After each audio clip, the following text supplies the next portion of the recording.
What would you do if you walked into a bank you owned, only to be pulled aside by security because you didn't look like a VIP customer? You need to leave. This lounge is for real clients only. The words cut through the quiet space like a cold blade. Tracy Coleman, branch manager of Summit First Bank in the Brickell Financial District, didn't need to raise her voice. Her tone was clear, firm, and delivered with the confidence of someone convinced she was doing the right thing. But to Danielle Hayes, the woman who had just settled into the cream leather chair beside the walnut wood table, those 8 words rang like a gavel pounding down, not because she believed them, but because she had expected them. It was 9:17 a.m., the humid summer air still lingering after a night of rain, and the room was bathed in soft light, filled with the scent of Arabica coffee and the quiet tapping of keyboards. She wore a pale blue cashmere sweater, dark jeans and plain black loafers, holding only a slim tablet. No designer handbag, no luxury watch, no entourage. Looking at her, no one would guess that the 46-year-old woman was the CEO and chair of Hayes Global, the corporation that had acquired the entire Summit First Bank network exactly 2 years ago. But that was the point of this morning. A quiet yet essential test, not of servers or security protocols, but of the people representing the institution. Danielle had walked into the branch with a simple request: to withdraw $5 million from her business account. The transaction was pre-scheduled, verified in advance, and entirely legitimate. The initial teller hadn't questioned her, simply guiding her to the priority client lounge. But within 3 minutes, that calm was shattered by the brisk, suspicious steps and scrutinizing gaze of Tracy. The blonde woman, with her hair pulled tight and high heels clicking like a metronome, approached Danielle as if investigating a fire. She leaned in, eyes fixed coldly on Danielle's face, and asked with a flat, dispassionate tone, "We need to verify the source of the funds. Can you provide supporting documents on the spot?" Danielle wasn't surprised. At 23, her bank once froze her account over an unusual deposit after her first real estate commission. At 26, she brought collateral to secure a loan and was labeled high risk, with no explanation. Now, more than 2 decades later, with $8 billion in assets, that same look of suspicion hadn't changed. Calmly, she opened her tablet and presented the authorization letter and transaction confirmation. But before anyone could even glance at them, a voice rang out from behind, sharp and smug. "Don't take up space, sweetheart. This table's for real clients." Charles Whitman, a well-known banking investor, strolled past in a light gray suit with unmistakable arrogance. As he passed, with a deliberately casual flick of his hand, he knocked Danielle's tablet to the floor. The sound wasn't loud, but the way he didn't even glance back was enough to freeze the entire room. Danielle didn't speak, didn't bend down. Her gaze held steady, full of power. Across the room, a young man stood watching, Isaiah Miles, his phone raised, red recording light blinking. But Danielle turned to him and gently shook her head. "We don't need to record," she said quietly, yet clearly. "We need to listen." And at that moment, the truth began to stir just beneath the surface. A truth long silenced, now finally beginning to breathe. Danielle Hayes remained seated, her hands folded calmly on her lap, her gaze steady and unwavering. Across from her stood Tracy Coleman, chin slightly raised as if she held absolute authority in her hands. "We need to verify your identity and the reason for such a large withdrawal," Tracy said, this time joined by Lauren Briggs, the senior financial officer, with a sharp appearance, her hair tied high and her eyes icy and precise. "If you don't have immediate proof of ownership, we are obligated to question your intentions." Danielle exhaled gently, then tapped her finger on her tablet screen, scrolling to a file labeled Authorized Ownership. Before handing it over, she looked up and met Lauren's gaze. "I've come prepared." But before the file could reach its destination, Charles Whitman stepped forward again, this time standing right next to the table.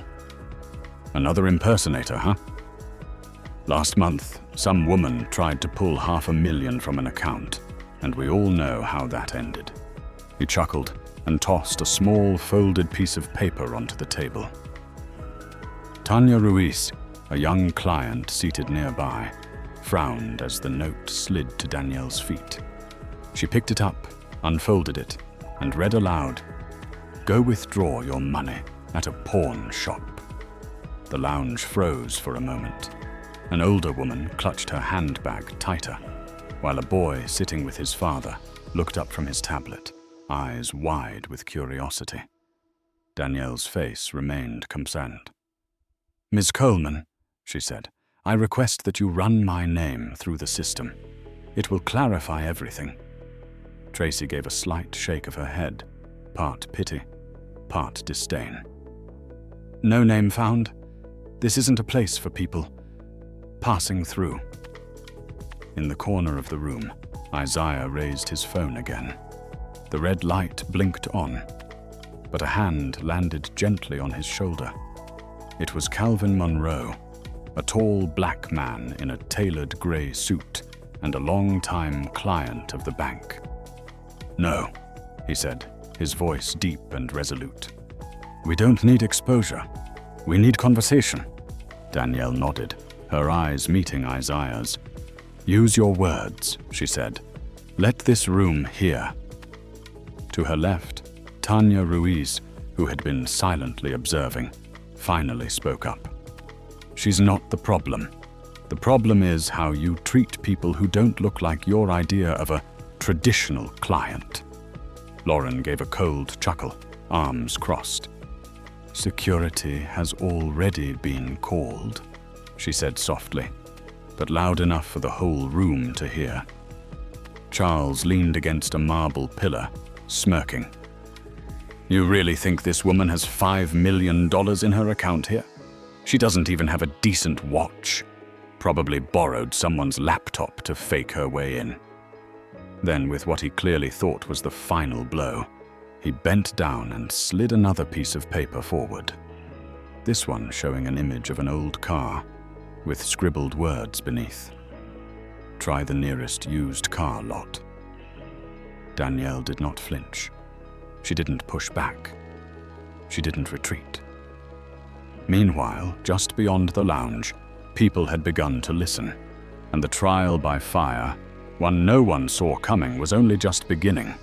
Danielle Hayes sat motionless in the frigid room, once advertised as a space for elite clients. But now it felt more like an interrogation stage where prejudice reigned. Tracy Coleman, unflinching, stood firmly in front of her, her tone growing sharper by the second. "You say you have documents, but no one can verify your name in the internal system. Do you think dressing nicely is all it takes to walk in here and withdraw millions of dollars?" Danielle turned her gaze toward Lauren Briggs, who was leaning against the wooden cabinet in the left corner. "I am the legal account holder of that business account. If you need confirmation from the board, I can provide it." But instead of checking, Lauren shook her head with a smug look in her eyes. "We're not obligated to process unverified requests from strangers. And for that amount, you could have stolen it." Each word was delivered like a formal indictment. Danielle looked Lauren straight in the eye, her expression no longer calm, but burning with defiance. "Run the transaction history again, or call the president's office at Hayes Global. Erica Monroe, my executive assistant, will confirm everything."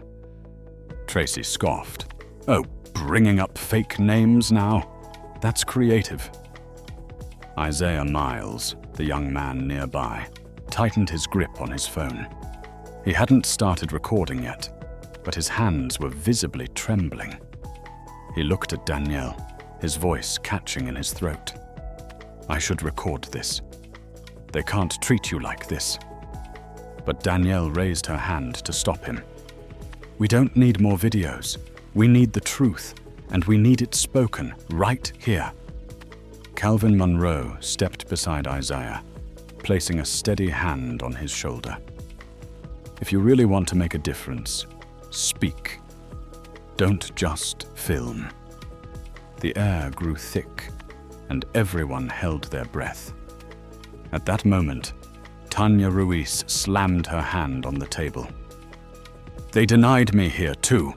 I brought all the documents to open an account for my interior design business, and Lauren said I lacked market credibility." Lauren turned, raising her eyebrow in challenge. "You really want to dig that up now?" Danielle tilted her head, her eyes glowing with resolve. "She should. Everyone here should." Then she picked up her phone and called Erica Monroe. "They've refused to verify. Activate Protocol 8 and prepare Step 2. Erica responded without hesitation. "Confirmed. I've also begun extracting the internal records of this branch for the last 60 days. The Ethics Board report will be ready in 15 minutes. Danielle placed her phone down. Charles Whitman let out a dry laugh. "Are you calling your imaginary friends now?" Tracy glanced at Lauren, signaling. "Call security again, this time to escort her out of the room." Danielle said nothing more. She simply lifted her head, her gaze steady as steel.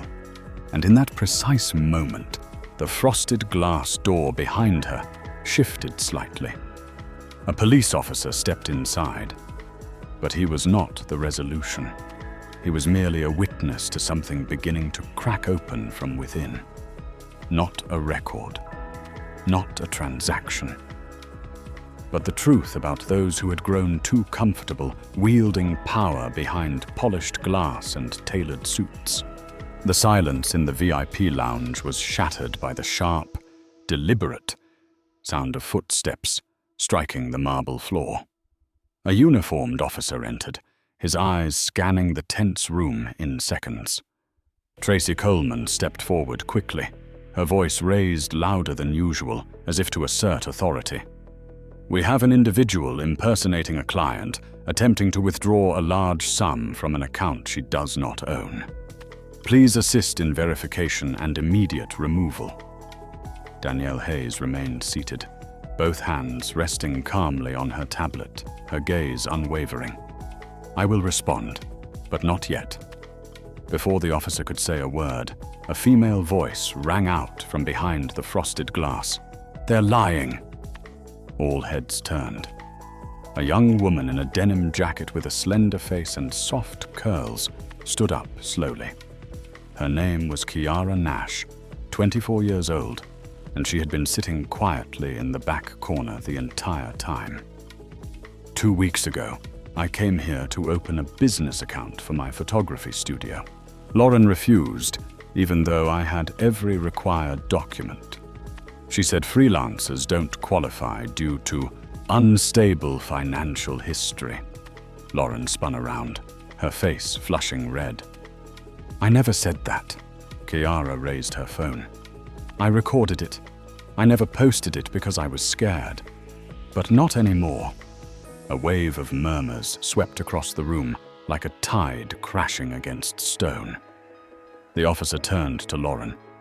"You called us here without properly verifying the situation first?" Lauren stammered, her eyes darting to Tracy in search of support. "She doesn't own this bank. She can't." Danielle turned her head slowly, her voice calm yet cutting through the room like a command. "I've owned this bank for 2 years. Every transaction in this branch operates under my authority." The room froze. Charles Whitman stiffened, his once sharp gaze now lost in the open air. From the still active speakerphone, Erica Monroe's voice came clear and unwavering. I confirm that Danielle Hayes is the Chief Executive Officer of Hayes Global, the parent company of Summit First Bank. All current accusations are being recorded and will be forwarded directly to our ethics and legal departments. Tanya Ruiz exhaled shakily, eyes glistening. I've come here dozens of times and always got extra scrutiny. Now I understand why. Danielle rose to her feet for the first time, and the entire room seemed to hold its breath. The problem is not that you didn't know who I am. The problem is that you thought I didn't deserve to be someone. Behind her, Calvin Monroe gave a slow nod, his gaze steady like a lighthouse in a storm. An elderly guest stepped beside Danielle, his hands trembling but eyes fierce. I was once an investor in this branch. Now I stand as a witness. Danielle didn't look at anyone else. She stepped forward, her black shoes echoing in a rhythm that sounded like the drumbeat of a reckoning. And for the first time since entering this building, she was silent no more. She was the one rewriting the rules on the very stage they had built to discredit her. Danielle Hayes stood in the center of the room, like a judge emerging from the very storm they had created. Without a trace of excess emotion, she cast her gaze toward Tracy Coleman, then to Lauren Briggs and Charles Whitman, now standing frozen as if stripped bare before a trial they didn't know they were the defendants in. I didn't come here to create chaos, Danielle said, her voice as clear as a bronze bell. I came to see whether my system is protecting the right people or empowering the wrong ones. Erica Monroe had now connected the call to the internal audit system, and a professional female voice echoed through the speaker. This branch currently holds 18 customer complaints marked as insufficient grounds for action, 12 of which were submitted by women of color. 6 of them had filed multiple times. No one spoke. The entire room was swallowed by a truth too glaring to deny. Isaiah Miles stepped forward from the corner, his camera long since turned off, and looked Charles straight in the eye. Do you still think this is just a setup? Charles tried to respond, but his voice shook. She entrapped us. This isn't fair. Tanya, from the other side of the room, spoke up, trembling but firm. What's not fair is being asked 4 times in 1 week why I was withdrawing $400. Danielle turned to Charles, her eyes locked on his. You tried to make me feel small in this room, but I was never small. You only thought so because I didn't scream in your face. Lauren gripped her phone tightly, ready to call security again, but the officer stepped forward and raised a hand to stop her. Ms. Hayes, he said calmly, you have the right to request internal action or press charges. We see no cause for detaining you. Danielle gave a slight nod. I choose to act here, not to punish, but so that everyone can witness what must change. At that moment, the door opened again. An elderly man in a gray suit entered, wearing a priority client badge. His name was Richard Langston, former regional training director for the bank. He stood still for a moment, then spoke with a voice hoarse and weighted. I once trained people like Tracy, like Lauren, and I must confess, I was part of the system that made this happen. The room went utterly silent. He continued. We didn't teach them to discriminate openly, but we used words like surface credibility, projected value, and ideal customer profile. And those words became walls against countless capable people who didn't fit the mold. Danielle watched him inantly, without anger, without absolution. So, he said, turning to the officer, I voluntarily offer my testimony to support the reform program. and I wish to begin by admitting what I've been too afraid to say for 10 years of retirement." Danielle nodded. "Then today, you've chosen the right side of history." And for the first time since the storm began, the room was no longer in disarray. People began to realize this was no longer an incident, it was a turning point, a fracture between what had been and what would come. Danielle Hayes stepped into the center of the room, a space once marketed as an exclusive lounge for elite clients, now transformed into the starting point of reform. She carried no scepter, wore no familiar executive suit. Yet every step she took held a gravity that drew every eye without blinking.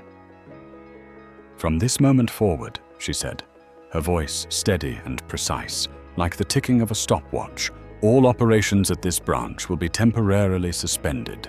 No new transactions, no new meetings, until we re-establish the core values of this organization." No one objected. A few customers even nodded. Some quietly began to clap. "We will immediately initiate the Summit Language Audit Program," Danielle continued. "Every employee who wishes to remain here will undergo a direct ethical interview process that evaluates not just data, but the way they speak, the way they listen, and the way they treat people who don't look like them." Maya Reed, the young customer who had stood up for Danielle earlier, raised her hand, her voice trembling with hope. What is a language audit?" Danielle smiled. "It's when we read more than time cards and transaction logs. We read how people use words, what words they choose, what they pause before saying, and what they deliberately leave unsaid." Calvin Monroe nodded. "That's when the system becomes human."